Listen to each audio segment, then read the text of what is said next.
오늘 함께 나눌 말씀의 제목은 우리의 역할은 옳은 말이 아니다입니다. 욥기를 읽어가면서 욥기를 같이 읽는 사람들과 이제 페이스북을 통해서 몇몇 분들과 소통을 하는데요. 그 중에 한 분이 이런 글을 올리셨어요. 욥기를 읽기 싫었다는 겁니다.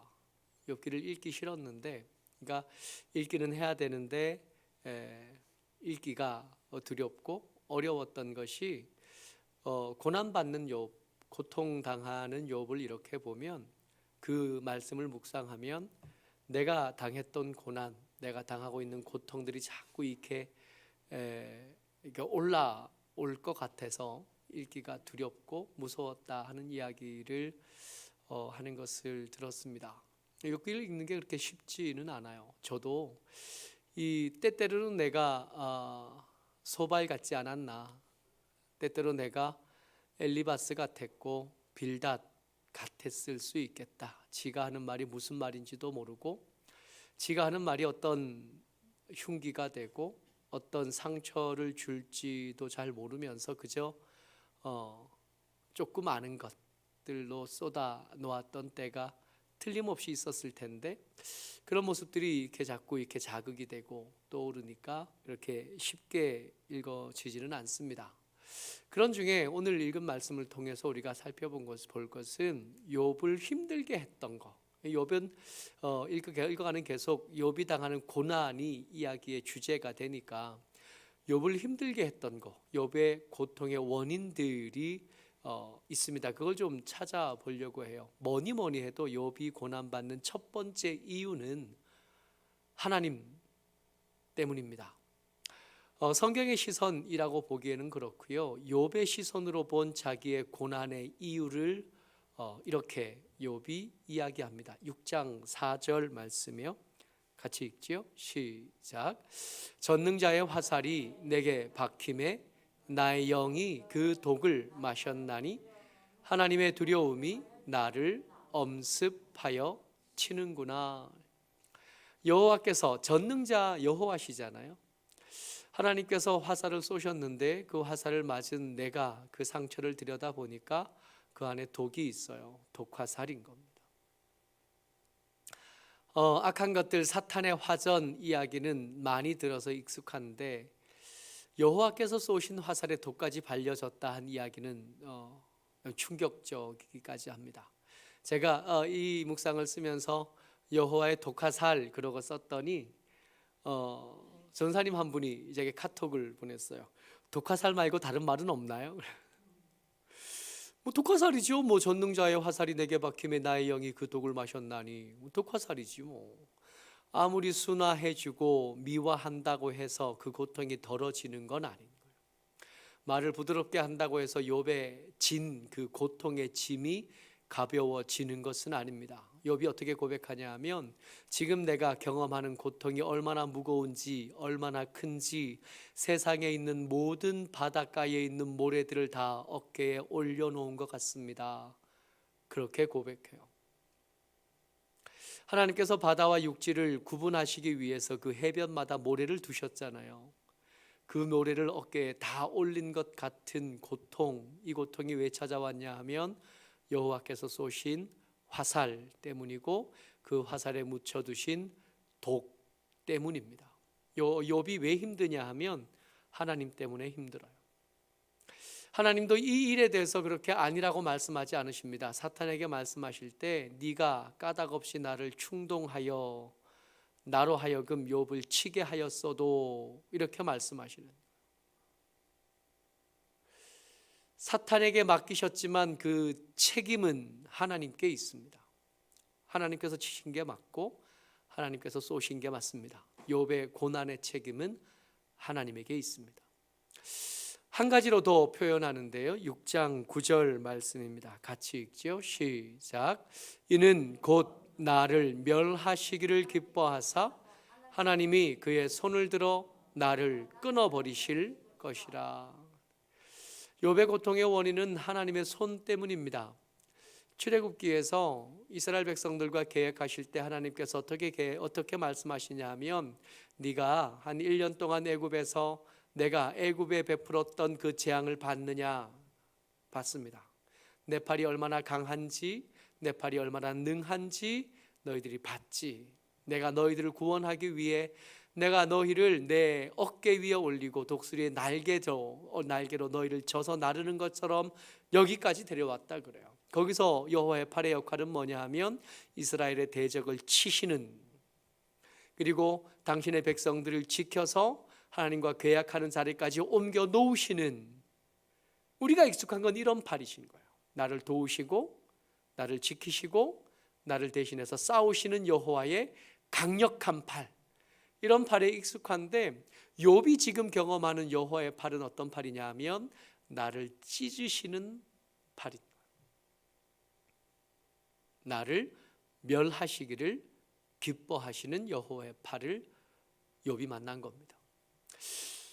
욥이 당한 고통의 원인은 전능자의 독화살이고 여호와의 멸하시는 손입니다. 근데 우리가 욥을 공부할 때, 욥을 이야기를 읽어가기 시작할 때 전제한 것들이 두 가지가 있었어요. 하나는 뭐였냐 하면 욥은 온전하다, 욥은 믿음 있는 사람이고 여호와를 경외해서 악을 떠난 사람이다 그랬습니다.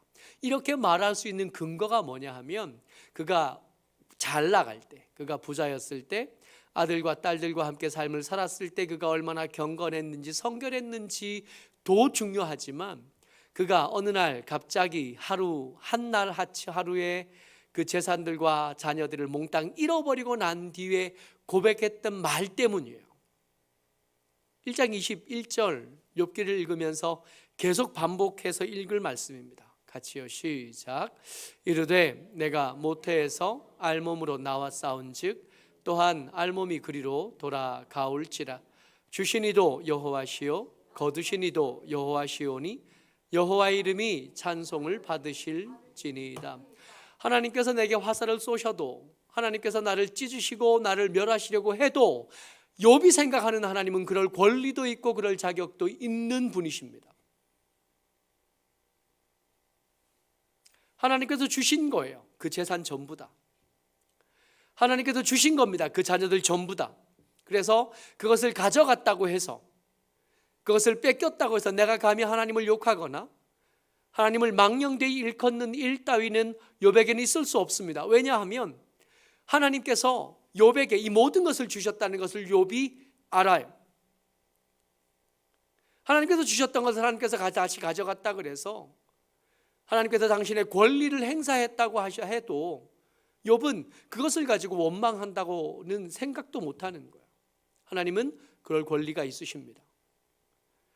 하나님께서 내게 독화살을 쏘셔서 내가 고통스럽지만 그 고통 때문에 탄식할 수는 있어도 그 고통 때문에 여호와를 원망할 수는 없는 거예요. 이게 욥의 온전함, 이게 욥의 믿음. 아무리 생각해도 하나님 우리에게 욥과 같은 믿음을 주시옵소서는 못할 것 같아요. 그래도 욥이 원망하지 않으니까 사탄이 한 번 더 충동합니다. 하나님 징계가 약한 겁니다. 살살 때리신 거예요. 더 세게 때리신다면 욥도 틀림없이 하나님을 욕할 겁니다. 까닭 없이 하나님을 경외할 리는 없습니다. 뭔가 받은 게 있기 때문이죠. 그리고 나서도 욥은 원망하지 않아요. 두 번째, 그 몸과 그 살과 뼈까지 상한 다음에 욥이 그 아내에게 하는 말입니다. 2장 10절이요. 같이 읽지요. 시작. 그가 이르되 그대의 말이 한 어리석은 여자의 말 같도다. 우리가 하나님께 복을 받았은즉 화도 받지 아니하겠느냐 하고 이 모든 일에 욥이 입술로 범죄하지 아니하니라. 욥이 생각하기에는 하나님은 우리에게 복을 주실 수 있는 권리도 있으시고 또 화를 주실 수 있는 권리도 있는 분이셔요. 하나님에게는 그런 권리가 있고 그런 주권이 하나님에게 있습니다. 하나님께서 당신의 권리, 당신의 주권을 행사하셨다고 해도 그것 가지고 우리가 감히 하나님을 망령되이 일컫거나 원망할 수 있지는 않습니다. 저는 그렇게 생각 안 해요. 근데 욥은 그렇게 생각해요. 저 같으면 그 욥의 아내처럼 차라리 하나님을 욕하고 죽으라 그럴까요? 했을 것 같아요. 근데 욥은 그렇게 생각하지 않았습니다. 하나님께서 당신의 주권을 행사하시는 것 마땅한 일이고 당연한 일이라서 내가 지금 아프지만, 내가 이 아픈 것 때문에 탄식할 수는 있지만 여호와께서 그 강력한 팔을 들어 나를 멸하시려고 하시는 것을 알기는 하겠지만, 탄식할 수는 있고 통증할 수는 있지만, 그렇다고 해도 여호와를 향하여 원망하거나 불평할 수는 없다고 욥은 생각해요. 하나님께서 욥을 찢으십니다. 그래서 욥은 고통스러워요. 그리고 욥은 그것에 대해서 딴 생각이 없어요. 그러실 수 있지, 아프다, 빨리 죽었으면 좋겠네, 그러고만 있는 겁니다. 근데 욥기에 등장하는 이 욥의 고통이 이 하나님에게서만 받은 고통만 있는 건 아니라는 게 문제예요. 우리가 고민할 부분은 여기입니다. 욥의 고통에는 1번만 있는 게 아니라 2번도 있어요. 이게 문제입니다. 하나님께서 당신의 주권을 행사하시는 것, 혹 우리에게 이런 일들이 생기지 않았으면 좋겠으나 혹 생긴다고 해도 우리에게 다른 방법은 없어요. 하나님께서 어느 날 사탄과 이야기하시다가 별것 보잘것없는 우리의 믿음도 저울에 올리신다 그러면 우리도 별 방법이 없습니다. 그 저울에 올라가는 수밖에 없을 거고 그 환난과 재난을 당하는 수밖에 없을 겁니다만은, 우리가 주목하여 볼 것은 욥에게 고통을 준 또 다른 이유요, 욥의 2번 고통이 우리의 묵상할 거리가 되고 우리의 생각할 거리가 됩니다. 오늘 읽었던 말씀이에요. 14절 말씀이에요. 같이요, 시작. 낙심한 자가 비록 전능자를 경외하기를 저버릴지라도 그의 친구로부터 동정을 받느니라. 욥이 기대한 겁니다. 하나님은 당신의 주권을 행사하실 수 있어요. 그러나 욥이 생각하기에 그 친구들은 그럴 주권이 없거든요. 친구들은 그럴 자격이 없습니다. 함부로 나를, 욥을, 함부로 우리를 그들 나름의 저울에 올려서 옳다 혹은 그르다 할 만한 권리가 없어요. 지들이나 나나 거기가 거긴데, 거기가 거기인 주제에 누가 누구 보고 옳대요, 누가 누구 보고 그르대요. 욥은 그 친구들이 자기에게 도착했을 때 기대했습니다. 뭘 기대해요? 저들로부터 동정을 받을 수 있겠거니 기대한 겁니다. 저들과 이야기할 때 내 상처가 좀 위로받을 수 있겠거니, 저들과 함께 있을 때 내 아픔이, 내 눈물이 좀 닦여질 수 있겠거니, 그렇게 기대했던 겁니다. 근데 막상 그 친구들이 도착하고 그들이 입을 열기 시작하면서 그렇지 않았다는 걸 알게 되는 거예요. 15절 말씀이요. 같이요, 시작. 내 형제들은 개울과 같이 변덕스럽고 그들은 개울의 물살같이 지나가느나. 무슨 뜻이냐 하면 개울과 같이 변덕스럽고, 변덕스러운 개울이에요. 계절을 따라 비가 올 때는 물이 흘러가고 비가 오지 않으면 강의 흔적만 남는 걸 와디라 그래요. 건천이라고 부르기도 합니다. 사막에 있는, 광야에 있는 강이에요. 강인데 강의 흔적만 있어요. 1년에 비가 오는 때가 있는데 그 비가 오는 때만 거기에 물이 흘러요. 그러니까 욥이 부유할 때, 욥이 잘 나갈 때는 그와 함께 따뜻한 음식을 나누고, 그와 함께 재산을 나누고, 그와 함께 권리를 나누고, 그와 함께 삶을 나누었지만 막상 다 뺏기고 보니까 옆에 와서 한다는 소리가 네가 죄를 지어서 그래, 이런 말밖에 해주지 않는 거예요. 네가 얼마나 아프냐, 네가 얼마나 슬프냐, 어떻게 하면 네 아픔을 덜어줄 수 있겠나, 밥은 먹었나, 이런 말을 듣고 싶은데 기껏 와서 하는 얘기가 네 새끼들이 죄가 있어서 한꺼번에 죽은 거 아니야 하는 소리만 듣는 거예요. 강에 흔적이 있길래 혹시 물이 있겠나 찾아가 봤더니 물은커녕 날카로운 떠내려온 돌들만 그 속에 가득한 겁니다.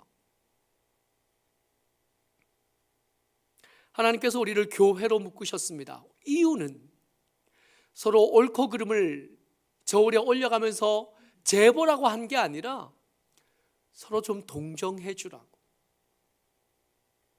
서로 좀 봐주면서 살라고. 한 사람이 아프다 그러면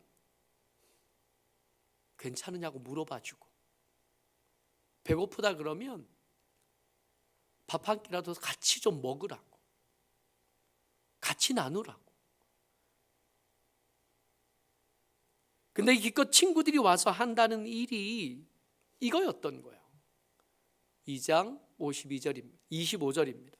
같이요. 시작. 옳은 말이 어찌 그리 고통스러운고 너희의 책망은 무엇을 책망함이냐. 엘리바스가 빌다시 소발이 틀린 말을 했다는 게 아니에요. 그들 나름의, 그리고 또 우리가 흔히 하는 옳은 말들입니다만은 그들이 할 말은 아니었다는 게 문제입니다. 옳은 말은 아무나 하는 게 아니에요. 옳은 말은 누가 하냐 하면, 옳은 말은 그 옳은 말로 상처받은 것을 위로할 준비가 된 사람들만 합니다. 아빠가 말 안 듣는 아들 종아리를 때려놓고 잠들고 나서 안티프라민 발라주는 그거요. 그러니까 아빠는 혼내도 돼. 근데 위로할 준비가 안 된 채로 그냥 옳은 말만 하면 자격이 없는 겁니다. 엄마는 혼내도 돼요. 그래도 밥 해줄 거잖아요. 위로할 생각이 있는 거예요. 저들이 내 새끼라는 생각이 있는 거예요. 그래서 엄마는 혼내도 돼요. 근데 위로할 생각이 없고 그들의 회복에 관심이 없는 사람들은 옳은 말 할 자격이 없는 겁니다. 엘리바스가 한 말이에요. 2장 18절입니다. 같이요. 시작. 하나님은 아프게 하시다가 싸매시며 상하게 하시다가 그의 손으로 고치시나니. 잘못된 적용이기는 하나 이 말씀이 틀리지는 않아요. 하나님은 아프게 하시다가 싸매는 분입니다. 그러니까 하나님은 아프게 하실 자격이 있으신 거예요. 하나님은 상하게 하신 뒤에 그를 다시 고치실 능력도 있고 고치실 생각도 있고 고치실 호의도 있으신 분이셔요. 그래서 하나님은 욥을 고통스럽게 할 자격이 있으신 겁니다. 하나님은 욥뿐만 아니라 우리 모두를 고통스럽게 할 자격이 있으시고 우리를 고통스럽게 한 뒤에 우리를 반듯하게 이전보다 더 아름다움으로 세워낼 능력이 있으시고 그런 호의가 있으시기 때문에 혼낼 수도 있고 옳은 말을 할 자격도 계시고 그럴 수 있고, 그렇게 된다면 아멘 그러고 거기에 실컷 두들겨 맞은 다음에 더 정결해질 것을 기대할 수도 있어요. 그러나 싸맬 생각이 없다면, 고쳐줄 능력이 없다면, 위로할 생각이 없다면 옳은 말 할 자격도 없는 겁니다. 그러니까 어설피 엉뚱한 것 따라 할 생각하지 말고 우리는 뭐 해야 되냐면 동정의 말을 하는 거예요. 옳은 말은 내가 안 해도 잘할 사람들 우리 주변에 너무 많아요. 옳은 말을 해줄 사람들 우리가 굳이 우리까지 하나 하지 않아도 이미 그 옆에 너무 많아요. 동정의 말을 얼마나 잘할 수 있겠는가가 우리 숙제. 우리의 역할은 옳은 말 하기가 아니라 동정의 말을 얼마나 잘, 얼마나 지혜롭게. 어떤 말은 귀에 쏙 박혀서 위로가 되는 말들도 있잖아요. 똑같은 위로의 말인데 누가 하느냐에 따라 그 들어오는 깊이가 다르고 그 들리는 크기가 다르잖아요. 어떻게 하면 내가 하는 동정의 말이 잘 들리게 할 건지, 내가 어떻게 하면 내가 하는 동정의 말이 그 마음속에 깊이 박혀서 그를 다시 밥 먹게 만들고 다시 일어서게 만들고 다시 일하게 만들 건지 다시 기도하게 만들 건지, 이게 우리의 숙제인 거예요. 어떻게 하면 동정의 말을 더 잘할 것인가 말이에요.